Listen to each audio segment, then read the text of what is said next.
কেমন আছেন বন্ধুরা? শুরু করছি আজকে নতুন একটা হেলথ টিপস, যেটা হেলথের বরাবরই তো হেলথ টিপস দিয়ে আমি এই চ্যানেলে। আর কথাটা হচ্ছে যে জলটা আমরা ফেলে দিই, সেই জলের উপকারিতা। হ্যাঁ, তাহলে কোন জলটা আমরা ফেলে দিই সেটা নিয়ে বলি। যখন বাড়িতে দুধ ফেটে যায় তখন আমরা তার থেকে কি করি, ছানা তৈরি করি। ছানাটা তুলে নিয়ে জলটাকে কিন্তু আমরা ফেলে দিই।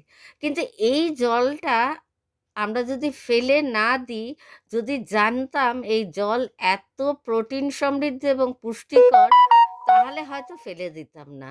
বন্ধুরা, এই জলটা আমাদের শরীরের জন্য ভীষণই উপকারী।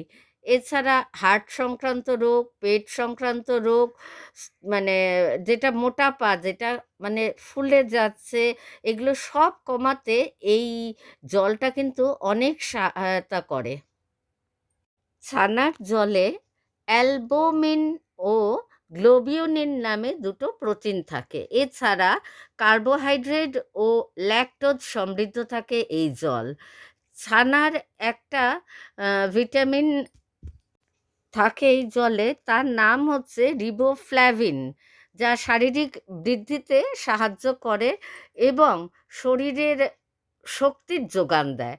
কিডনির সমস্যা, হরমোনাল ইমব্যালেন্স, লো প্রেশার, হার্টের সমস্যা, এইসব ক্ষেত্রেও কিন্তু আপনারা ছানার জল খেতে পারেন। পেশি শক্ত করতে, শরীরের রোগ প্রতিরোধ করতে সাহায্য করে এই ছানার জল। এর থেকে তৈরি হয়ে প্রোটিনে খুব ভালো সাপ্লিমেন্ট হিসাবে কাজ করে। আসা যাক এর ব্যবহারিক দিক।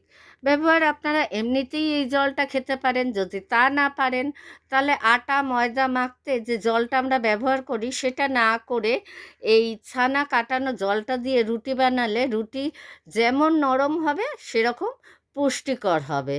দুধ থেকে বানানোর পর পনির অবশিষ্ট জল ফেলে দিয়ে ভুল করবেন না কিন্তু। আবার তরকারিতে আমরা জল দেওয়ার বদলে যদি গ্রেভি তৈরি করার সময় এই জলটা দিই, তাহলেও কিন্তু খুব উপকারী। আবার স্যুপ তৈরি করার সময়ও এটা দেওয়া যেতে পারে, সেটাও খুব উপকারে লাগে, যেহেতু এই ছানার জলটা ওর মধ্যে থাকছে। বানাতেও তো তরল জাতীয় আমরা জল বা অল্প গরম জলের মধ্যে আমরা কর্নফ্লাওয়ার মিশিয়ে দিই।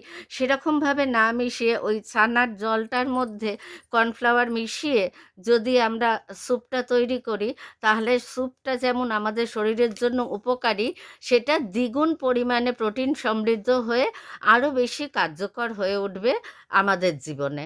তাহলে বন্ধুরা, জানতে পারলে ছানার ফেলে দেওয়া জল থেকে শারীরিক কত রকম উপকার পাওয়া যেতে পারে। তাহলে আজকে এই পর্যন্তই। কালকে আবার দেখা হবে নতুন ভিডিওর সাথে, নতুন কথা নিয়ে। আশা করি সকলেই সকলের পরিবার নিয়ে অনেক ভালো থাকবেন।